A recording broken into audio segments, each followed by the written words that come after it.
पाकिस्तान को लेकर लोग कूद रहे थे, नाच रहे थे, आपसे नहीं हुआ बोरा साहब, पाकिस्तान ने कर दिखाया। क्या कर दिखाया सर पाकिस्तान ने? वो जो बातचीत की थी वो तो ठप हो गई। पाकिस्तान बहुत अच्छा कर रहा है, सुपर पावर है पाकिस्तान डिप्लोमेसी में। सुपर पावर नहीं है, महाशक्ति नहीं है, महादलाल है। अब मैं आपको बताता हूँ सर कि हमने क्यों नहीं किया। हम लोग कूटनीति में चाणक्य की संतान होकर कदम तब रखते हैं किसी भी विषय पर जब वहां सफल होने की संभावना। अगर संभावना नहीं है तो हम उसमें कदम नहीं रखते। ईरान ही ने इस्लामिक सॉलिडेरिटी को, अखंडता को बर्बाद कर दिया। आप पे भरोसा कौन करता है? आप तो इस्लाम के नाम पे कलंक हैं। अपनी ही संस्था ऑर्गेनाइजेशन ऑफ इस्लामिक कोऑपरेशन को आप तोड़ रहे हैं। और जिन खाड़ी के देशों के साथ आप जंग कर रहे हैं सर, वो क्रिश्चियन देश नहीं है, वो हिंदू देश नहीं है, वो बुद्धिस्ट देश नहीं है, वो सब मुस्लिम देश है। सऊदी अरेबिया को किससे खतरा है? खतरा हमको ईरान से। तो आप ईरान के साथ दोस्ती करने की कोशिश कर रहे हैं और साथ में उसका जो परम दुश्मन है सऊदी अरेबिया, वहां पे अपनी फौज भेज रहे हैं। तो सीधी बात है सर, धोखाधड़ी। और इस मामले में अगर आप कोई कहेगा कि पाकिस्तान बाजी मार गया, हाँ, धोखाधड़ी में वो बाजी मार गया और अब वो निवस्त्र हो गया। सर क्या वहाँ पॉलिटिकल क्लास और आईआरजीसी में बिल्कुल बन नहीं रही है क्या? या आईआरजीसी और पॉलिटिकल क्लास की सुन ही नहीं रही? पॉलिटिकल क्लास है नहीं। मसूद पेजेशकिन में मिला हुआ जो उनके राष्ट्रपति है, वो कहता मेरी कोई सुनता ही नहीं है, मैं तो स्टेपनी भी नहीं हूँ गाड़ी। अगर आईआरजीसी इस नेगोशिएशन को डील कर रही है तो ट्रम्प के लिए तो बहुत मुश्किल है कि किसी भी उस लेवल तक पहुंचना, सहमति तक पहुंचना। स्पीकर ऑफ द पार्लियामेंट है, वो फॉर्मर आईआरजीसी का कमांडर है, तो उसको स्पीकर बना दिया था जब उसके रिटायरमेंट का टाइम आया। वो आईआरजीसी का बड़ा फेथफुल आदमी है। नमस्कार, आप देख रहे हैं डीएनपी इंडिया। मैं हूं प्रकाश ललित और हमारे साथ हैं दीपक बोरा। सर बहुत बहुत शुक्रिया एक बार फिर से हमें समय देने के लिए। दीपक सर, आपका शुक्रिया कि आपने मुझे फिर से याद किया है। कहानी फिर से वहीं आ गई है। वो संस्कृत में कहावत है, मूषक पुनः मुस्को भवंती। चूहा फिर से चूहा हो गया। पाकिस्तान को लेकर लोग कूद रहे थे, नाच रहे थे, आपसे नहीं हुआ बोरा साहब, पाकिस्तान ने कर दिखाया। क्या कर दिखाया सर पाकिस्तान ने? वो जो बातचीत की थी वो तो ठप हो गई। वो यही तो कह रहे थे कि हाँ, वही वही कह रहे थे कि पाकिस्तान बहुत अच्छा कर रहा है, सुपर पावर है पाकिस्तान डिप्लोमेसी में। अच्छा, ये तो मैं कह रहा हूँ सर, सुपर पावर नहीं है, महाशक्ति नहीं है, महादलाल है। उससे बड़ी कोई चीज नहीं होती उनके लिए। अब मैं आपको बताता हूँ सर कि हमने क्यों नहीं किया। हम लोग कूटनीति में चाणक्य की संतान होकर कदम तब रखते हैं किसी भी विषय पर जब वहां सफल होने की संभावना हो। अगर संभावना नहीं है तो हम उसमें कदम नहीं रखते। सीधी सी बात है, दलाली हम लोग नहीं कर। आपको याद होगा कि रूस और यूक्रेन के बीच हम दोनों तरफ गए थे, दोनों से बातचीत की, भाई मारा पीटी बंद करो, ये युद्ध का नहीं बुद्ध का जमाना। मन नहीं माने, हमारी बात खत्म हो गई। हमने कोशिश कर ली थी क्योंकि सारी दुनिया ने हमसे कहा था अगर कोई वहां शांति ला सकता है वो आप है। मध्यस्थता नहीं करते हम लोग। मध्यस्थता एक बार हमने स्वीकार की थी, वो थी 1966 में जिहादिस्तान के साथ जो जंग हुआ था। फिर हम ताशकंद गए थे सोवियत संघ के टाइम में, तो उन्होंने मध्यस्थता की थी। हमारी तरफ से लाल बहादुर शास्त्री जी गए थे, वहां से कोई अजूबा खान ऐसा कोई बेवकूफ का नाम था, उनका जनरल था या प्रेसिडेंट था, ऐसा कोई, वो आया था वहां। तो वो कहानी जो है, अब हम लोग मध्यस्थता मध्यस्थता में बिलीव नहीं करते। अब बुलाने का क्या फायदा? पाकिस्तान के मुंह पे तो कालक लग गई ना जब वो दोनों नाराज होकर वहां से चले गए। फिर शोर मचा रहे हैं कि अब हम करेंगे। सच्चाई ये है सर, मैं सीधी बात बताता हूँ, ये ब्लफ गेम खेला जा रहा है, सब एक दूसरे को ब्लफ कर रहे हैं, ये ताश के पत्ते फेंके जा रहे हैं। और इसके अंदर मैं बता देता हूँ सर, बारात की बात अगर आप करें, बाराती कौन है सर? बाराती तो शायद अमेरिका आ जाएगा, पिछली बार भी वही बाराती थे। बाराती शायद ईरान भी आ जाएगा, वो भी बाराती थे। घोड़ा जो है वो बन जाएगा जिहादिस्तान, उर्फ वो क्या नाम है उसका, वो पिंजड़े वाली मुनिया। लेकिन दूल्हा कहाँ है? दूल्हा तो इजराइल है ना सर, वो तो आया नहीं है, बैठे रहो चुप करके। अब मेरा मानना ये है कि जो ब्लफिंग चल रही है सब तरफ से, इस समय सर मजेदार स्थिति देखिएगा। सारी दुनिया जानती है कि ईरान की जो इलेक्टेड सिविलियन गवर्नमेंट है कोई उसकी परवाह नहीं करता। यहाँ तक कि मसूद पेजेशकियान जो राष्ट्रपति हैं, उन्होंने एक बार बहुत ही फ्रस्ट्रेटेड होकर कहा था, मेरी तो कोई सुनता नहीं है, मैं किस बात का प्रेसिडेंट हूँ। उसकी सुनता कौन है? वहां पर चलती सिर्फ इस्लामिक रेवोल्यूशनरी गार्ड को किया। सर, ईरान का गवर्नेंस मॉडल मैं आपके करोड़ों जो लोग देखते हैं बताना चाहता हूं। एक अंतरराष्ट्रीय आतंकी संगठन को आपने सत्ता सौंप दी है, वो देश चला रहे हैं, उसका नाम है IRGC, इस्लामिक रेवोल्यूशनरी गार्ड को, ईरानियन रेवोल्यूशनरी गार्ड को नहीं, इस्लामिक, वो अंतरराष्ट्रीय आतंकी संगठन है। फिर वही मॉडल आप लेबनान में ले आए, हिजबुल्लाह को आपने वहां खड़ा कर दिया, उसने लेबनान पे कब्जा कर लिया। फिर आप वही मॉडल गाजा में ले आए, एक दूसरे संगठन हमास को खड़ा कर दिया, वो भी आतंकी है। फिर आप वही मॉडल यमन में ले आए, वहां आपने हूथियों को खड़ा कर दिया। अब क्या हो रहा है कि ये सब इस्लामिक देश है सर, गाजा भी इस्लामिक था, लेबनान भी मेंबर है OIC, और यमन तो है। यानी इस्लामिक देशों में आप उनको तंग कर रहे हैं। What are you talking about? आप पे भरोसा कौन करता है? आप तो इस्लाम के नाम पे कलंक हैं। अपनी ही संस्था ऑर्गेनाइजेशन ऑफ इस्लामिक कोऑपरेशन को आप तोड़ रहे हैं, वहीं पे आप पंगा ले रहे हैं सर। और जिन खाड़ी के देशों के साथ आप जंग कर रहे हैं सर, वो क्रिश्चियन देश नहीं है, वो हिंदू देश नहीं है, वो बुद्धिस्ट देश नहीं है, वो सब मुस्लिम देश है। तो ईरान ही ने इस्लामिक सॉलिडेरिटी को, अखंडता को बर्बाद कर दिया है। अब सिचुएशन क्या है? मेरा ख्याल 45 दिन हो गए, 40 दिन हो गए जंग को, अभी कोई समझौता नजर नहीं आ रहा। वो पिंजड़े वाली मुनिया, वो तो आपको पता है, उसने ट्रंप को धोखा दिया है, उसने ईरान को धोखा दिया। 2 साल पहले तो एक दूसरे पे मिसाइलें फेंकते थे। उधर से अफगानिस्तान और TTP, तहरीक तालिबान पाकिस्तान, और पश्तून और बलूच ठोक रहे हैं जिहादिस्तान की फौज को, लेकिन वो फुदक रहा है ईरान और अमेरिका के बीच में। अब कौन होगा तैयार? ये टॉक्स, मालूम है कि ये टॉक्स जो हो रही हैं, जो बातचीत होगी, ये फेल हो जाएगी, हम सबको पता है, पहले हो गई थी। जिन मुद्दों पर फेल हुई थी, ना अमेरिका उनको स्वीकार करता है, ना IRGC स्वीकार करती है, तो बात करने का फायदा क्या है? वही चीज फिर आएगी, फिर वो टॉक्स फेल हो जाएंगे, कोई नई बात तो है नहीं। तो ये ब्लफ चल रहा है। अब जिहादिस्तान के लिए दुनिया में कोई रेलेवेंस नहीं है। एक थी रेलेवेंस कि मैं दुनिया का सबसे बड़ा आतंकी देश हूं, और मेरी बात नहीं मानोगे तो मैं आतंकी भेज दूंगा वहां पर, ये उनका तकिया कलाम था। लेकिन अब वो कहते हैं जी हम तो बड़े मध्यस्थता में सुपर पावर हो गए। उनको क्या फर्क पड़ता है? मुंह पे तमाचा ईरान भी मारे, अमेरिका की मारे, UAE भी मारे, सऊदी अरेबिया भी मारे। अब सुनिए बड़े ध्यान से, सिंसेरिटी होती है एक चीज, है ना सर, भरोसा। अब मुझे बताइए कि आपने अपने सिपाही सऊदी अरेबिया क्यों भेजे? सऊदी अरेबिया को किससे खतरा है? जब पिछली टॉक्स चल रही थी, आपने 17-20 हजार, जो भी फिगर है, आपने सऊदी अरेबिया अपनी सेना भेज दी। बीच में तो आप सऊदी अरेबिया से कह रहे थे कि जो मैं सिपाही भेजूंगा, मुझे 1000 या $10,000 पर सिपाही चाहिए। सऊदी अरेबिया बोला भाई $10 में आना है तो आ जाने का। अच्छा जी, 10 में आ जाता हूँ, उसे 1 पैसा ज्यादा नहीं मिलेगा मेरे को। तो आपने फौज वहां क्यों भेजी है सर? सऊदी अरेबिया को किससे खतरा है बताइए? आपने डिफेंस डील किया है ना। सऊदी अरेबिया को UAE से खतरा नहीं है, भले ही थोड़ी अनबन हो गई हो, ना कुवैत से है, ना भारत से है, ना साउथ अफ्रीका से है, ना भूटान से है, ना मलेशिया से। खतरा उनको ईरान से है। तो आप ईरान के साथ दोस्ती करने की कोशिश कर रहे हैं, और साथ में उसका जो परम दुश्मन है सऊदी अरेबिया, वहां पे अपनी फौज भेज रहे हैं। तो ये तो सीधी बात है सर, धोखा, धोखाधड़ी। और इस मामले में अगर आप कोई कहेगा जी पाकिस्तान बाजी मार गया, हाँ, धोखाधड़ी में वो बाजी मार गया, और अब वो निवस्त्र हो गया है। तो ये अभी एक अमेरिकन इंटेलिजेंस एजेंसी की मैंने रिपोर्ट देखी है, उन्होंने यही कहा कि ये पिंजड़े वाली खेती मार्शल जो है, इसने धोखा डोनाल्ड ट्रंप को दिया है, इसने धोखा IRGC को दिया है, इसने धोखा सबको दिया है। अब देखिए सर, इजराइल की क्या इंटरेस्ट था? उसका इंटरेस्ट ये न्यूक्लियर बॉम्ब बनाएगा नहीं बनाएगा, इसको छोड़ो। पहला नंबर यह है कि हिजबुल्लाह को खत्म करो। सर देखिए, ईरान की दूरी इजराइल से 1800-1900 किलोमीटर है, तो यानी ईरानियन फौज कभी भी इजराइल पर हमला नहीं कर सकती, इतनी दूर नहीं आएंगे। जो हमला कर सकते हैं वो पड़ोसी करते हैं। हमास ने किया, गाजा पट्टी में ठोक पीट के उसको सही कर दिया, अब हिजबुल्लाह को ठोक पीट के सही कर रहे हैं। लेबनान और इजराइल दोनों मिले वॉशिंगटन में, वहां समझौता हुआ, अब वो डिप्लोमेटिक रिलेशंस भी बनाएंगे कई सालों के बाद। तो पूरा मिडिल ईस्ट में जो रिलेशनशिप है वो बदल रही है।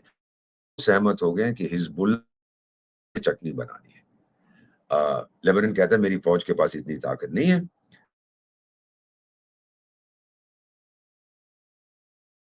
कर देंगे। इज़राइल कहता है अभी मिलके उसकी कचूमर। अभी जैसे हम बात करें, मेरे पास एक और मैसेज आया है, अभी जैसे हम बात करें, इजरायली मेरे फ्रेंड ने आज सुबह हमले में 300 हिजबुल्लाह के लड़ाकों को उन्होंने हुरों के पास भेज दिया। 300।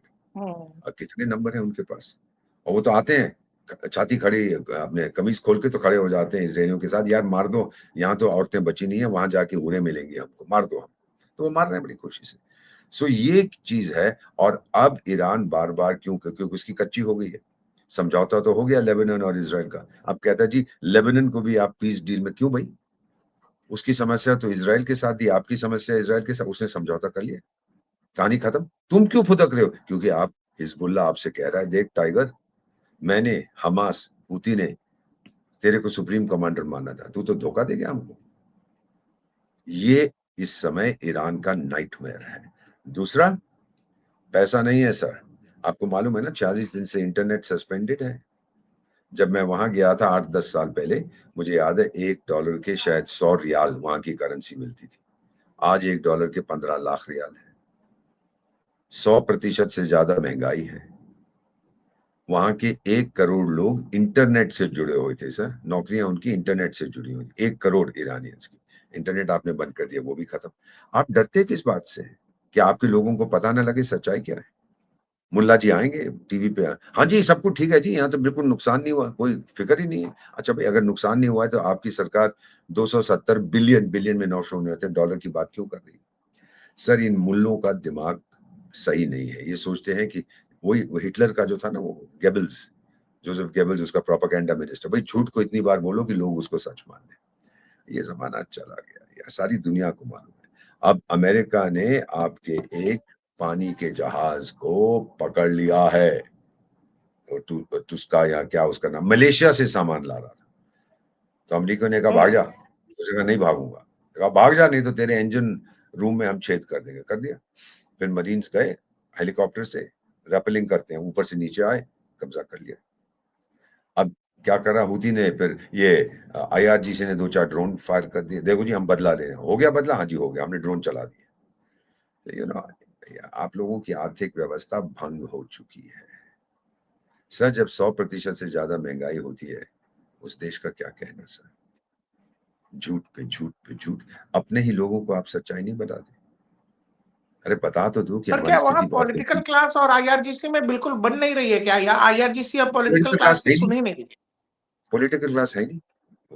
मसूद पेजेशकिन में मिला हुआ, जो के राष्ट्रपति है, वो कहता मेरी कोई सुनता ही नहीं है, मैं तो स्टेपनी भी नहीं हूँ गाड़ी का, मैं तो कुछ भी नहीं हूँ, कोई फायदा नहीं। और ये पता है इसने क्यों कहा था कि मेरा कोई लेना देना नहीं है सरकार के साथ। इसराइलियों को कह रहा था कि भाई मेरे को मत उड़ा देना, आप बाकी सबको तो उड़ा रहे हो, यहाँ पे मेरा कोई लेना देना नहीं है इस मुल्लों के साथ, तो मुझे मत मार देना। वो अपनी रक्षा के लिए कह रहा था, सुनता तो नहीं। सर अगर वो जब वो बाबू, आईआरजीसी इस नेगोशिएशन को डील कर रही है तो ट्रम्प के लिए तो बहुत मुश्किल है कि किसी भी नहीं उस लेवल तक पहुंचना, सहमति तक पहुंचना। नहीं, क्योंकि उसको आगे जाने की जरूरत ही नहीं है। आया पहले, अगर वो पेजेशकियान या वो बाबरची जो था उनका फॉरेन मिनिस्टर, उसको और भी वो जो साइडलाइन कर दिया आधार थी। स्पीकर ऑफ द पार्लियामेंट है, वो फॉर्मर आईआरजीसी का कमांडर है, तो उसको स्पीकर बना दिया था जब उसके रिटायरमेंट का टाइम आया। वो आईआरजीसी का बड़ा फेथफुल आदमी है। लेकिन अब ट्रम्प साहब को ये मालूम है मुझे बात करनी पड़ेगी आईआरजी से, और शुरू से कह रहा है कि ये आतंकी संगठन है, मैं ठोकूंगा ठोकूंगा ठोकूंगा सर। वो मारेगा। परसों तक सीज फायर खत्म हो जाएगी या कल, और उसके सारे युद्धपोत वहां पहुंच गए हैं, उसके मरीन्स पहुंच गए हैं, अंदर घुस के मारेगा। और सर, मुल्ला जो मुनीर है वो क्या चाहता है, पिंजरे वाली मुनिया, भाई एक तो वो गया सऊदी अरेबिया से पैसे मिल गए, फौज वहां भेज दी, यमन में भी कुछ ना कुछ करने की कोशिश करेगा। ईरान के साथ वो क्या चाहता है कि भाई 2 साल पहले हम एक दूसरे पे मिसाइलें फेंक रहे थे, फिर आप आए, आपने बोला डार्लिंग डार्लिंग, मैंने बोला डार्लिंग डार्लिंग, फिर हम वापस चले गए, हमें खूब जफियां मारी, आधे घंटे के बाद फिर मिसाइलें फेंकनी शुरू कर दी। वो चाहता क्या है कि ईरान पाकिस्तान को ना ठोके, बल्कि अफगानिस्तान और ईरान के बीच में जंग हो, ताकि पाकिस्तान से उसका ध्यान हट जाए। पहले भी हो चुकी है जंग ईरान और अफगानिस्तान तालिबान के बीच में, फिर हो सकती है। और ये जिहादिस्तान यानी पाकिस्तान अमेरिका के लिए बहुत अच्छी बात होगी। अगर तालिबान ठोके। ये पिंजड़े वाली मुनिया प्रॉमिस करके आया है, क्या नाम है उसका सर, अमेरिका, मैकडोनाल्ड ट्रंप को, कि मैं ये कराऊंगा। लेकिन एक इसमें कठिनाई है कि तालिबान उसकी बात नहीं सुनता। कहते आप तो बेवकूफ हैं, आप एहसान फरामोश हैं, आप गधे हैं। तो he wants Taliban to fight Iran. सीधी सी बात है, आपस में भिड़ोगे, मैं आराम से बैठ के आपकी भी मध्यस्थता करा दूंगा। लेकिन तालिबान उसकी बात सुनता नहीं है, ना बलोच सुनते हैं, ना पश्तून सुनते हैं। और आज सुबह जो मेरे पास मैसेज आया, मेरे एक पाकिस्तानी फ्रेंड कहता है कि आपको खुशी होगी, मुझे कह रहा है आपको खुशी होगी जानकर कि कल सुबह हमने 200 से थोड़े से ज्यादा पाकिस्तानी सिपाहियों को उनकी होरों के पास भेज दिया। अब मुझे किस बात की खुशी होगी भाई? कोई मर जाता है तो मुझे तो अच्छा नहीं लगता, पर आपने मार दिया तो बड़ी अच्छी बात है। और वहां पर भी उन्होंने पूरा ब्लैकआउट कर दिया, आपको कोई खबर नहीं आती बलूचिस्तान और खैबर पख्तूनख्वा से। इस मामले में तो ये जो पिंजड़े वाली मुनिया है, ये बिल्कुल आईआरजीसी का सदस्य है, बहुत करीबी हैं आपस में, कि भाई झूठ बोलते जाओ अपने लोगों को, सच्चाई उनके सामने मत आने दो। हम पिट रहे हैं तो हम बोलेंगे ओ हम जीत गए, मार खाते जाओ लेकिन साथ साथ मुस्कुराते भी रहो, बड़ी अच्छी बात है। So this is the reality. अब एंड रिजल्ट, ये जो दूसरा राउंड होने वाला है, ईरान तो बोला मैं नहीं आऊंगा, फिर बोलता आऊंगा, फिर बोलता मैं नहीं आऊंगा, फिर बोलता मैं आऊंगा। अमेरिका वाले कहते हैं आ रहे हैं कि नहीं आ रहे हैं, पे आ रहे हैं, उनके जहाज उतर गए हैं नूर खान एयरबेस में, उसमें उनकी गाड़ियां हैं, सीक्रेट सर्विस है, सारा उनका इक्विपमेंट है, सिक्योरिटी कैमरास है, सब कुछ है उनके पास उसके अंदर। अब जेडी वैन साहब आते हैं नहीं आते। मेरा एक सवाल है सारी दुनिया से, ये चाहते क्या है? आईआरजीसी स्पष्ट है, आप खाड़ी के देशों से भाग जाओ। क्यों भाई? खाड़ी के देशों में अमेरिका ने बेसिस क्यों बनाए? उसने जबरदस्ती तो बनाई नहीं। खाड़ी के देशों ने कहा टाइगर आ जा यार, हमें बहुत खतरा है। किससे? इजराइल से खतरा नहीं है, हमें खतरा ईरान से है। तो उसने बेस बना दिया वहां पर। तो ये कहना आप भाग जाओ, आपको क्या तकलीफ है अगर अमेरिका के या चाइना के या भारत के या रूस के बेस वहां पर है? आपको क्या तकलीफ है? आपको यही तकलीफ है कि उन बेसिस से उड़ के उन्होंने आपको ठोका था और आप उनको ठोक रहे, सबको तो आपने नाराज कर दिया। ये गधापन होता है सर, ये बेवकूफी है, इनको कोई एक्सपीरियंस नहीं है कूटनीति का।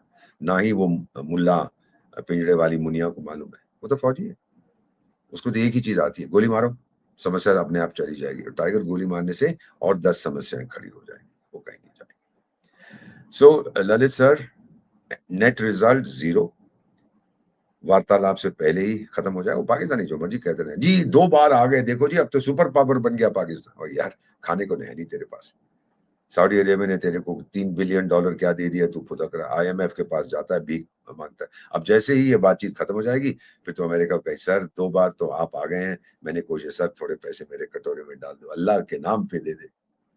कौन देगा उसको? वापस तो ये करेंगे नहीं। तो ये रियलिटी है सर, पाकिस्तान ने इतना चूरन अपने आईआरजीसी लोगों को, में जो मैं कह रहा था सर, पाकिस्तान ने इतना चूरन अपने सर लोगों को बेचा, अब आईआरजीसी, उसको चूरन। जी जी, आईआरजीसी कौन सा चूरन? लाहौरी? नहीं सर, वो चूरन जो होता है ना, नशे वाला चूरन, वो स्नेक ऑयल, लाहौरी चूरन कहते हैं।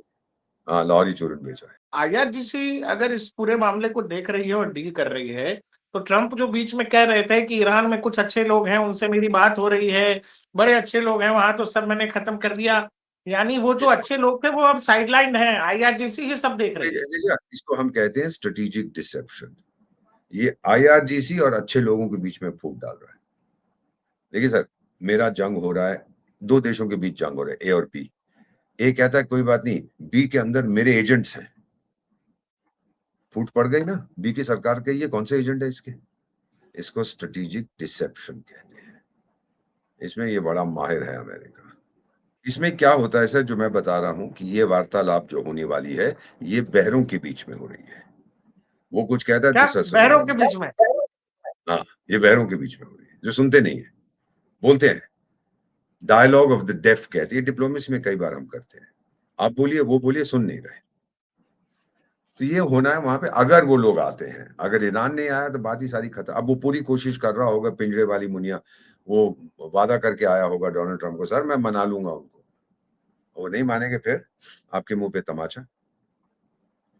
वो चाहता है कि ईरान के लोग, ईरान की आईआरजीसी, मुझे मत ठोको भाई, मैं आपका वफादार हैवान हूं, लेकिन वो कहता है कि तू तो सुन्नी है, मैं शिया हूं, मैं ठोकूंगा तेरे को। ये बहुत गहरा, आप जो मर्जी कहते रहे, आपके एक्सपर्ट्स जो मर्जी, नहीं नहीं जी कोई बात नहीं है, सुन्नी शिया सुन्नी भाई भाई, हाँ भाई भाई तो हमें मालूम है।